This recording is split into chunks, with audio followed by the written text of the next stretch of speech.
Good morning and thank you for joining us for State of Texas in Depth. I'm Josh Hinkle. Today marks 6 days since several motorcycle gangs began fighting and shooting at a restaurant in Waco.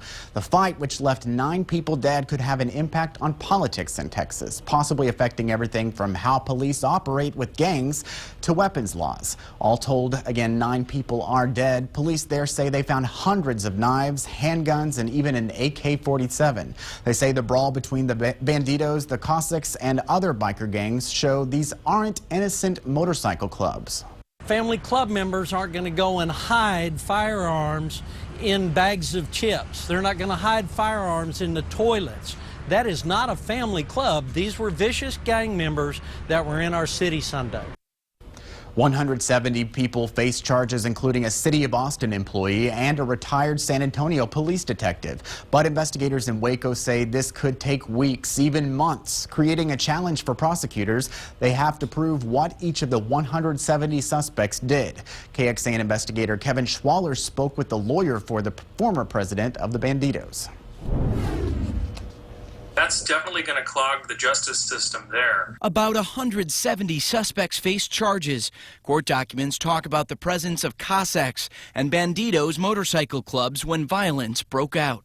Most of the Bandito and Cossacks motorcycle club members are not affluent folks. Several, if not all, are probably going to qualify for a public defender. That's Jeffrey Lustig. He's the lawyer for former Banditos president George Weggers. He believes McLennan County will end up picking up a lot of cost if it moves forward with the cases. I think you're going to see some people getting let out of jail just because the system can't handle this many defendants at one time. Former state and federal prosecutor Michael Heiskell believes a lot of the cases will get dismissed. He spoke with us from Fort Worth. It's essentially evident to me that the state has cast a big and wide net, and in doing so, they have caught up a lot of minnows along with the alleged big fish. McLennan County jail records list the primary offense for those arrested as engaging in organized criminal activity, another burden for prosecutors. Now, the underlying offense of murder has to be proven beyond a reasonable doubt in order for them to, first of all, start that first leg of convicting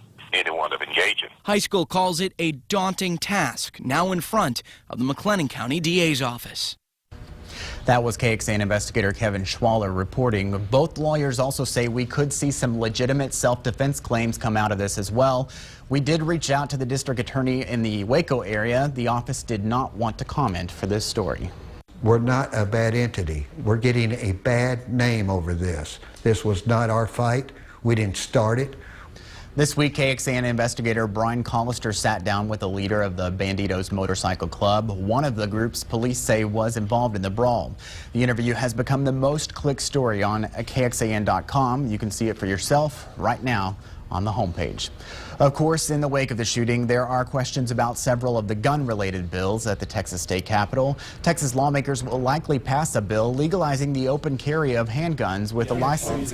Texas is one of the few states in the country that bans open carry. Gun rights advocates like Open Carry Texas did not change their tone following the Waco gang fight. That's hard to say. I don't think so. When you've got 2 gangs that are focused on each other, they don't care who's on the peripheral, open carrying. And keep in mind that in Texas, it is a crime for known people affiliated with gangs to carry firearms at all. So this is just another testament to the fact that it doesn't matter how many laws you have, all those do is prevent law-abiding citizens from being able to carry. It would ban police from stopping someone with a handgun just to ask if they have a license. Supporters of the amendment say it would protect a person's Fourth Amendment right against unlawful search, but opponents were concerned it created constitutional carry, where someone can be carrying a gun without any license. Because the Senate changed the bill at this point, the House would have to okay the changes. The fate of that issue could be intertwined with another policy, campus carry. Guns alter the atmosphere of a college campus, and students are opposed to it, faculty is generally opposed, administrators are opposed to it. Most convincingly, in my opinion, is that police departments on campuses are opposed to it. It's their job to keep us safe, and they don't think that this will make us safer. UT Austin specifically has a relatively safe campus, and increasing the number of guns on our campus doesn't make it safer. In fact, law enforcement says that it would make it more difficult for them to keep us safe. I think it's very important as a retired first sergeant and now a full-time student using my GI Bill the fact that I'm disarmed doesn't make any sense at all. I would be uncomfortable, but I don't think that that's the main argument. The main argument really should be that this does not keep college students safe. And regardless of if I feel comfortable around guns or not, the general sentiment is that this would make a college campus generally more unsafe. I'm in favor of gun rights in all its forms. But you're satisfied with what's going through the legislation? Well, I'm satisfied with any progress. Obviously, it's not everything that we wanted, but we'll take what we can get right now, and we'll just keep fighting for more. I think Pancho Navarro has said it best, that these guys aren't going to be content. They're going to want more and more, and they're going to be back. Absolutely, we're going to be back.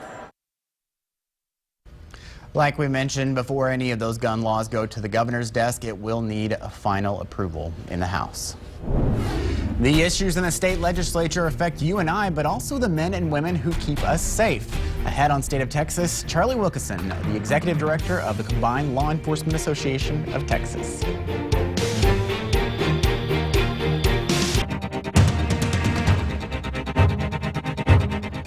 As the legislative session comes to a close, some of the biggest issues have to do with Texans' interaction with the police, from body cameras to canine training. Many of these decisions affect your safety. Joining us today is Charlie Wilkerson, the Executive Director of the Combined Law Enforcement Association of Texas, or CLEAT. Welcome. Thank you.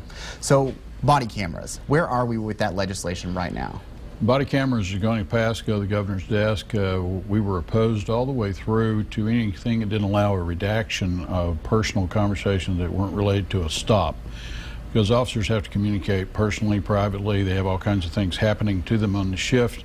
And if it's not in the public's interest, then we didn't want that out there. And so in the end, Senator West made an agreement with us. We got it fixed, and the language is good, and I believe it'll pass.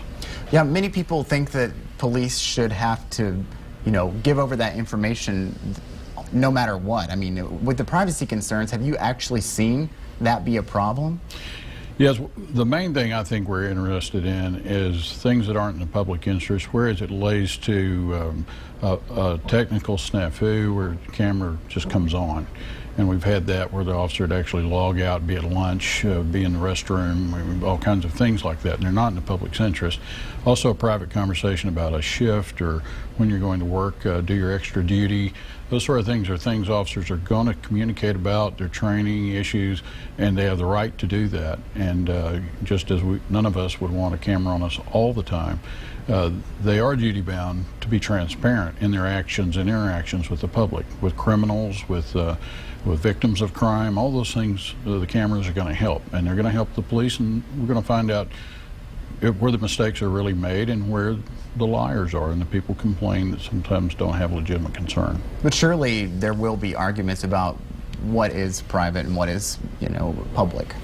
Sure, and so all we want is to make sure that if it's not related to police work, that we're not just filming and trying to find a gotcha moment on an officer otherwise doing their duty. But some people would argue that police, with their job, should be held to a higher standard. They are, and that's why we're filming their work. So let's keep talking about cameras. I know that police being videotaped was a big issue that you had talked about earlier this session. Tell me how that went down with Jason V. Alba's bill. Well, in the public's interest, we always want transparency. The country is changing. People's attitudes and views are changing. We're responsive to that as well. Officers, the public does have an interest at what happens. We don't want armed cameramen who just show up at stops to be inside the perimeter. So as the law is now, the officer is in charge of that crime scene, in charge of the victim's rights, in charge of someone who's dead at the scene, in charge of all kinds of violent issues. So they get the chance to put the perimeter up that coincides with their general order from their chief, who's been selected by the city council and the city manager in that city or wherever. If it's elected, then it's a sheriff. So there's nothing wrong with the law now, and that's what needs to happen, that we want to make sure it stayed that way. Jason Villalba was a great legislator. It's nothing personal about that. There was no need for change inside that law. He'd said that the Dallas Police Association had been one of the backers of his bill, which would have made it illegal for people to be within 25 feet of a crime scene actually filming. Right, 25 feet is a very short distance, and it's not very well thought out, and our issues are that that officer, his or her supervisor, and ultimately a chief or a sheriff should be in charge of that crime scene, and that's where the perimeter should be and shouldn't be in state law. So they could do a better job than 25 feet. They could do a better job wherever they say is the perimeter, and you shouldn't have a right to come in and just start filming someone just because the law will say 25 feet. They'd already pushed it back to 15 feet before we began to object. Open carry has been a big issue this session. Where does CLEAT stand on open carry at this time? Well, we believe that citizens should have the right to carry a weapon, and I think law enforcement are concerned. I was here when CHL first came. There were a lot of issues. Officers in some urban areas were very, very concerned about even CHL. In the more rural areas, officers thought that more guns in the hands of law-abiding citizens would be helpful and actually could stop a crime or save a life. And so I think now that CHL has 20 years, and it's been effective and good, I think a lot of officers are wary of an open carry. And so we pushed for several amendments. We thought the public would need to be trained before they start packing heat on the outside, because we believe that a very expensive weapon is likely to be challenged in a crime. So just because you have a CHL does not mean you have the ability, agility, or experience to defend yourself against a personal physical attack. So that didn't make it on there. We're not legislators. We're suggestors, and so it didn't make it on there. We also believe that there should have been a retainer strap on the holster for safety of the person carrying, keep from dropping out or discharging.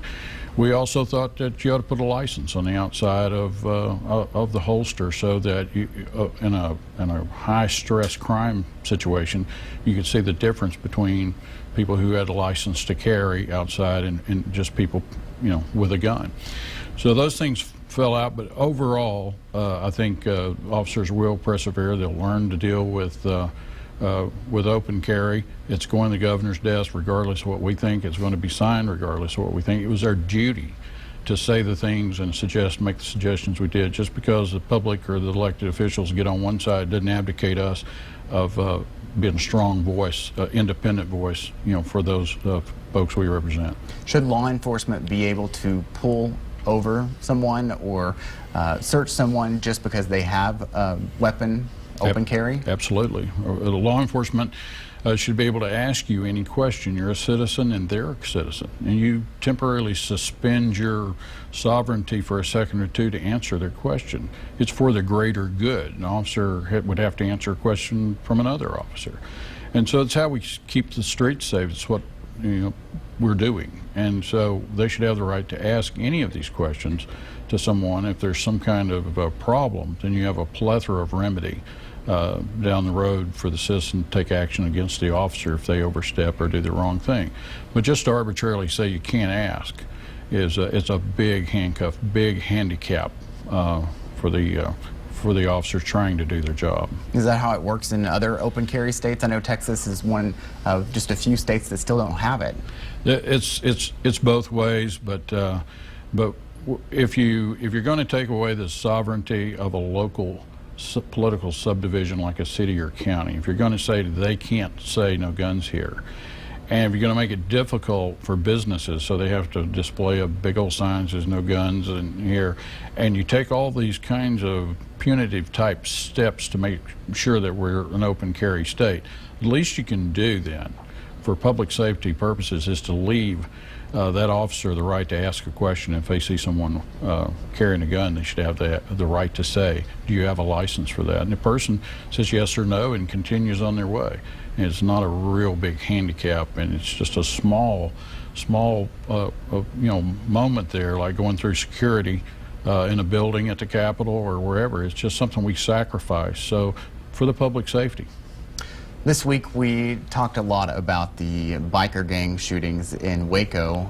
Just days after that, lawmakers at the state capitol were saying if Texas had open carry, perhaps some of those shootings could have been prevented.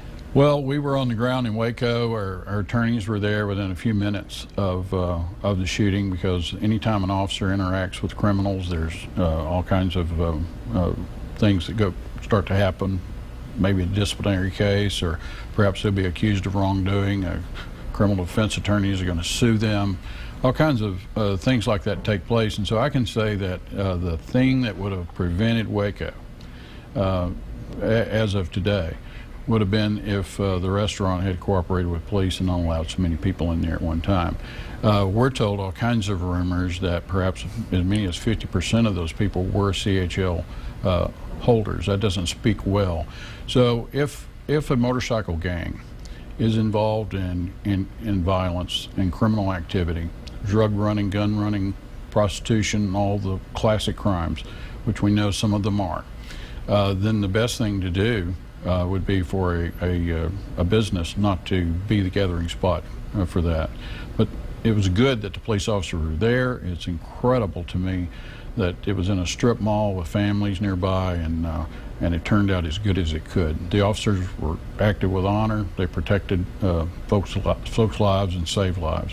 There's conflicting opinions about the ROT rally here in Austin, a big biker rally. Yeah. Do you think that... Generally a lot of fun, and it's a good thing for the city generally. I agree. A lot of people show up and they spend a lot of money here, have a lot of fun, but there is the fear that maybe some of those biker gangs might try to retaliate here. Do you think law enforcement is prepared for something like that here in Austin?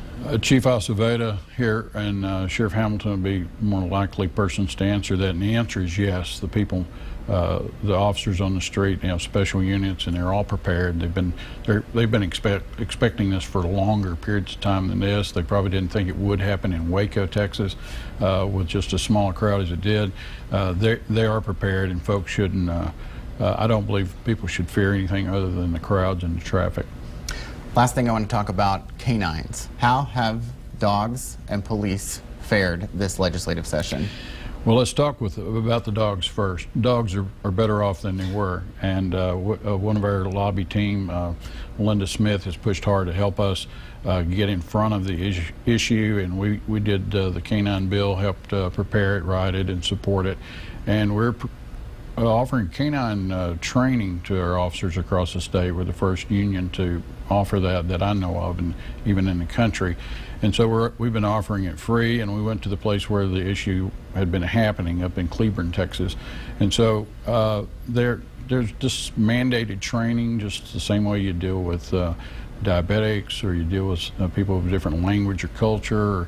I think officers actually need to know what the difference between attack signs from an animal, a loved one at the home, and the difference between a real challenge or a threat. And for the most part, I think officers will accept this, and it'll be part of their core training, and we'll get past some of the things that have happened in the past. Officers, the human officers, have fared well in the session because nothing bad happened, and many bad ideas were proposed.